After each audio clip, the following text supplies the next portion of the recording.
నమస్కారం మిత్రులారా, ఈ వీడియోలో మనం సైకాలజీకి సంబంధించిన అంతఃపరీక్షణ పద్ధతి ఇంట్రోస్పెక్షన్ గురించి తెలుసుకుందాం. ఈ వీడియోలో అంతఃపరీక్షణ పద్ధతి యొక్క ఇన్ఫర్మేషన్ గురించి తెలుసుకుందాం. నెక్స్ట్ వీడియోలో అంతఃపరీక్షణ పద్ధతి ఇంట్రోస్పెక్షన్ యొక్క తరచుగా అడుగుతున్న ప్రశ్నలు, టెట్లో అడుగుతున్న ప్రశ్నల గురించి చూద్దాం. అంతఃపరీక్షణ పద్ధతి. ముందుగా మా ఛానల్ మీరు మొదటిసారిగా చూస్తున్నట్లయితే ప్లీజ్ సబ్స్క్రైబ్ మై ఛానల్. అంతఃపరీక్షణ పద్ధతి ఇంట్రోస్పెక్షన్ మెథడ్ అనగా ఏంటి? అసలు దీన్ని ఎవరు ప్రతిపాదించారు అంటే, మొట్టమొదటిసారిగా దీన్ని ప్రతిపాదించిన వ్యక్తి ఎవరు అంటే మనకి సెయింట్ అగస్టిన్ అనే శాస్త్రవేత్త, మనోవిజ్ఞాన శాస్త్రవేత్త ప్రతిపాదించడం జరిగింది. సెయింట్ అగస్టిన్ మనకి మొట్టమొదటిసారిగా ఇంట్రోస్పెక్షన్ మెథడ్ గురించి ప్రతిపాదించడం జరిగింది. అసలు ఎక్కడి నుంచి వచ్చింది ఇంట్రోస్పెక్షన్ అనే వర్డ్? ఎక్కడి నుంచి వచ్చింది అంటే మనకి ఇది లాటిన్ వర్డ్ నుంచి వచ్చిందండి. ఇది ఎక్కడిది అంటే లాటిన్ వర్డ్. ఇది మనకి లాటిన్ వర్డ్ నుంచి వచ్చింది. ఇంట్రో అండ్ స్పియర్ అనే 2 వర్డ్స్ నుంచి రావడం జరిగింది. మనము ఇంట్రో అంటే లోపలికి, స్పేర్ అంటే తొంగి చూడడం, అంటే నీలోకి నువ్వు తొంగి చూసుకోవడం అన్నట్టు. ఇంట్రోస్పెక్షన్ అంటే ఏంటంటే నీలోకి నువ్వు తొంగి చూసుకోవడం అన్నట్టు. నెక్స్ట్ వచ్చేది స్వరూపం. దీని యొక్క స్ట్రక్చర్ ఏంటి? అసలు అంతఃపరీక్షణ పద్ధతి యొక్క స్ట్రక్చర్ ఏంటి? అసలు ఎక్కడి నుంచి వచ్చింది అంతఃపరీక్షణ పద్ధతి అంటే మనకి సంరచనాత్మక వాదం, స్ట్రక్చరలిజం నుంచి వచ్చింది. ఈ సంరచనాత్మక వాదం అనేది ఎవరు ప్రతిపాదించరు అంటే వూంట్ అండ్ టిష్నర్ అనే 2 మనోవిజ్ఞాన శాస్త్రవేత్తలు ప్రతిపాదించడం జరిగింది ఈ సంరచనాత్మక వాదాన్ని. దీన్ని ఇంగ్లీష్లో ఏమంటారు అంటే స్ట్రక్చరలిజం అంటారు. ఓకే, ఈ సంరచనాత్మక వాదం నుంచే మనకి అంతఃపరిశీలన పద్ధతి అనేది రావడం జరిగింది. ఓకే, నెక్స్ట్ వచ్చేది ఏం లేదు, అంతఃపరీక్షణ పద్ధతిలో మనం ఏం చేస్తున్నాం అంటే ఒక వ్యక్తి యొక్క అనుభవాల్ని నేరుగా పరిశీలించుకునే పద్ధతే అంతఃపరిశీలన పద్ధతి. అంతఃపరిశీలన పద్ధతిలో ఒక వ్యక్తి యొక్క అనుభవాల్ని నేరుగా డైరెక్ట్గా మనం పరిశీలించడం అన్నమాట. ముఖ్య లక్షణాలు ఏంటి అంటే ఒక వ్యక్తి యొక్క సొంత ఆలోచనలు, నెక్స్ట్ భావనలు, అనుభవాలు వివరించి నివేదించడం జరుగుతుంది. ఇందులో అంతఃపరిశీలన పద్ధతిలో ఒక వ్యక్తి యొక్క సొంతమైన ఆలోచనలు, అతని యొక్క ఎక్స్పీరియన్స్, అతని యొక్క ఫీలింగ్స్, అతని యొక్క ఎమోషన్స్ అన్నింటిని గురించి మనకి అంతఃపరిశీలన పద్ధతిలో వివరించడం, నివేదించడం జరుగుతూ ఉంటుంది. నెక్స్ట్ వచ్చేది ఇక్కడ మనకి టూల్స్ అనేది అవసరం లేదు, ఎలాంటి పరికరాలు యూజ్ చేయాల్సిన అవసరం లేదు. డైరెక్ట్గా ప్రత్యక్షంగా వ్యక్తి నుంచే సమాచారాన్ని పొందవచ్చును. నువ్వు ఈ సందర్భంలో ఎలాంటి ఫీలింగ్స్ అనుభవించావు, ఎలాంటి ఆందోళనకు గురి అయ్యావు అని చెప్పేసి మనం క్వశ్చన్స్ వేయగానే వాళ్ళు వివరించడం జరుగుతుంది. డైరెక్ట్గా అనుభవించిన వ్యక్తి ద్వారానే మనం సమాచారాన్ని పొందవచ్చును. ఇక్కడ ఎలాంటి టూల్స్ అవసరం లేదు. వ్యక్తిగత అనుభవాలపై దృష్టి కేంద్రీకరిస్తూ, అంటే అతని యొక్క ఫీలింగ్స్, ఎక్స్పీరియన్స్ గురించి దృష్టిని మనం కేంద్రీకరిస్తూ వాటిని పరిశీలించడమే దీని యొక్క ఉద్దేశము. అంతఃపరిశీలన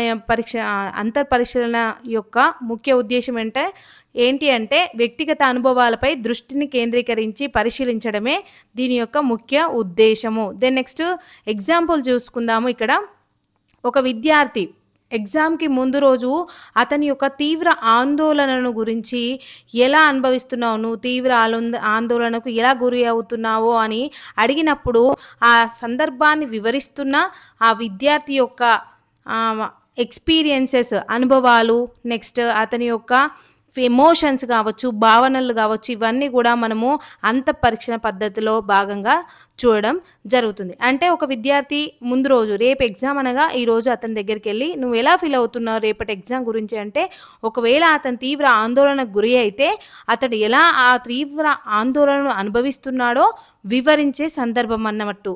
నెక్స్ట్ ఒక డాక్టర్ దగ్గరికి ఒక పేషెంట్ వెళ్ళినప్పుడు నిన్నటి కంటే ఈరోజు బాగుంది అని చెప్పి అతని యొక్క భావాలను, అంటే అతని యొక్క అనుభవాలను చెప్పినట్లయితే అది కూడా అంతఃపరీక్షణ పద్ధతి కిందకే వస్తుంది. అంటే పరిశీలన అంటే లోపల నుంచి అతని యొక్క భావనలు, అంటే నిన్న ఫుల్ జ్వరం ఉంది నా బాడీలో, నిన్న చాలా బాధను అనుభవించాను, కానీ ఈరోజు ఆ బాధ లేదు, అలాంటి జ్వరం లేదు ఈరోజు అని చెప్పేసి అతనికి ఈరోజు నిన్నటి కంటే ఈరోజు తేలికగా ఉంది అని డాక్టర్కి చెప్తుంటే అతని లోపల ఉన్న భావనని అతనే ఎక్స్ప్రెస్ చేయడం జరుగుతుంది ఇక్కడ. ఓకే, మనకి పారిశ్రామిక ఆర్టిస్టు ఒక సృజనాత్మక ప్రక్రియలో వచ్చిన అంతర్గత భావోద్వేగాలను వివరించడము. అంటే ఒక ఆర్టిస్టు ఒక సృజనాత్మక ప్రక్రియలో అతను ఒక డ్రాయింగ్ కావచ్చు, నెక్స్ట్ ఆర్ట్ కావచ్చు, దేనికి సంబంధించిన తయారు చేస్తున్నప్పుడు, అది పెయింటింగ్ వేస్తున్నప్పుడు అతనిలో వచ్చిన భావోద్వేగాలను, అతనికి వచ్చిన ఆలోచనలను అన్నింటినీ వివరించడం అనేది కూడా అతడు మాత్రమే చేస్తాడు. ఈ పని ఎవరు అనుభవిస్తున్న వ్యక్తి మాత్రమే చెప్పడం జరుగుతూ ఉంది. అంత పరిశీలన పద్ధతిలో ముఖ్యమైన పాయింట్ ఏంటంటే చెప్తున్న వ్యక్తి అనుభవించడం కావచ్చు, ఊహాజనితంగా కావచ్చు, అతను మాత్రమే చెప్పగలుగుతాడు. మనం ఆ స్థానంలో ఉండి చెప్పలేం. అనుభవించిన వ్యక్తులు మాత్రమే చెప్పడం జరుగుతూ ఉంది. ఇక్కడ గాయానికి తర్వాత నొప్పి, శరీరంలో వచ్చిన మార్పుల గురించి రోగి డాక్టర్కి వివరిస్తున్న సందర్భం. అంటే ఒక అతనికి దెబ్బలు తగిలాయి, గాయమైంది. గాయమైనప్పుడు వెంటనే జరిగిన అంటే ఆ ఇన్సిడెంట్స్ జరిగినప్పుడు ఉన్న నొప్పి కొద్ది రోజుల తర్వాత శరీరంలో ఆ మార్పులు వస్తూ ఉంటాయి కదా, గాయం మానిపోవడము, నొప్పి తగ్గడం, ఇలాంటివన్నీ కూడా డాక్టర్కి వివరిస్తుండడము అవంతా కూడా మనకు అంత పరిశీలన పద్ధతి కిందికే రావడం జరుగుతూ ఉంది. నెక్స్ట్ ప్రయోజనాలు. అసలు అంత పరిశీలన పద్ధతి ద్వారా మనకేం ప్రయోజనం, యూజెస్ ఏంటి అంటే దీని అధ్యయనం చేయడం వల్ల ప్రత్యక్షంగా మనం అడగడం జరుగుతూ ఉంది కనుక పూర్తి వివరాలు, వాస్తవమైన వివరాలను, సమాచారాన్ని మనం పొందే అవకాశం ఉంటుంది. అంటే ఏదైనా ఒక సందర్భం జరుగుతుంది, అంటే ఒక సంఘటన జరిగింది, ఆ సంఘటన జరిగినప్పుడు అక్కడ ఉన్న వ్యక్తినే మనం డైరెక్ట్గా ప్రత్యక్షంగా వెళ్ళి అడగడం జరుగుతూ ఉంది. కాబట్టి కంప్లీట్ ఇన్ఫర్మేషన్, వాస్తవమైన పూర్తి ఇన్ఫర్మేషన్ అనేది మనకు వచ్చే అవకాశం ఉంటుంది ఆ సంఘటన జరిగినప్పుడు. ఓకే, నెక్స్ట్ వచ్చేది ఏంటి అంటే మనకి దీనివల్ల మనకి ఇంకేముంటుంది అంటే ఎటువంటి ప్రత్యేక పరికరాలు అవసరం ఉండదు. ఈ పద్ధతికి ప్రయోజనం ఏంటంటే మెయిన్ థింగ్, ఎక్కడైతే సంఘటన జరుగుతుందో అక్కడ ఉన్న వ్యక్తులని ప్రత్యక్ష సాక్షుల దగ్గరికి కావచ్చు, ప్రత్యేకంగా అనుభవించిన వ్యక్తుల దగ్గరికి కావచ్చు మనం వెళ్ళి అడగడం జరుగుతూ ఉంది. కాబట్టి ఇక్కడ ఎలాంటి పరికరాలు ఉపయోగించకపోవడం వల్ల ఎక్కడైనా ఎప్పుడైనా అంతఃపరిశీలన పద్ధతిని మనం ఏ ప్లేస్లోనైనా ఉపయోగించవచ్చును. ఓకే, ఏ కాలం అని కాదు, ఏ టైం అని కాదు, ఎప్పుడు ఎక్కడైనా కూడా ఈ పద్ధతిని, అంతఃపరిశీలన పద్ధతిని మనం యూజ్ చేసుకోవచ్చును. నెక్స్ట్ వచ్చేసి దీనిలో లిమిట్స్ ఏముంటాయి, పరిమితులు ఏమేమి ఉన్నాయి అంటే ఒక వ్యక్తి తన అనుభవాన్ని తప్పకుండా ఖచ్చితంగా చెప్పాలని రూల్ లేదు. తనకేమైనా ఒక సంఘటన జరిగింది, ఒక పెద్ద సంఘటన జరిగింది, దానివల్ల అతనికి లాభమో నష్టమో ఉంది అని అనుకున్నప్పుడు ఆ సంఘటన యొక్క ఉద్దేశాన్ని మార్చి చెప్పవచ్చును. లేదు దానివల్ల నాకు నష్టం జరిగే అవకాశం ఉంది అంటే తప్పుగా చెప్పవచ్చును, అసలు విషయం చెప్పకపోవచ్చును. అది కంప్లీట్గా ఆ విషయాన్ని తప్పుదోవ కూడా పట్టించవచ్చును. అంటే ఆ వ్యక్తి మీద డిపెండ్ అయి ఉంటుంది కంప్లీట్గా. సమాచారం అనేది తప్పుగా చెప్పానా నిజమే చెప్పానా అనేది ఎవరి మీద ఆధారపడి ఉంటుందంటే మనకి ఎదురుగా ఉన్న విషయం చెప్తున్న వ్యక్తి మీదనే ఆధారపడి ఉంటుంది. అంటే ఇక్కడ విశ్వసనీయత అనేది ఉండకపోవచ్చును. మనకి అంత పరిశీలన పద్ధతిలో అతను నిజమే చెప్తున్నాడు అని నమ్మడానికి వీలు లేదు. ఓకే, నెక్స్ట్ ఇంకా మనకి ఏంటంటే ఇది ఆత్మశ్రేయతను, అంటే మనకి ఆత్మశ్రేయతతో కూడుకున్నది. జాగ్రత్తగా ఉండి వాళ్ళు నిజం చెప్తున్నారు అనేది మనము తెలుసుకోలేము. నిజం చెప్తున్నారా అబద్ధం చెప్తున్నారా అనే విషయాన్ని మనము ఖచ్చితంగా తెలుసుకోలేకపోవచ్చును. నెక్స్ట్ ఏంటంటే అన్కాన్షియస్లో ఉన్న వాళ్ళ దగ్గరికి వెళ్ళి ఈ పద్ధతిని ఉపయోగించలేము. అన్కాన్షియస్లో కోమాలో ఉన్న వ్యక్తి దగ్గరికి కావచ్చు, లేదు అంటే మెంటల్గా ఏదైనా ప్రాబ్లంగా ఉన్నప్పుడు కానీ వాళ్ళ దగ్గరికి వెళ్ళి ఈ పరిశీలన పద్ధతిని ఉపయోగించి మనం సమాచారాన్ని సేకరించలేము.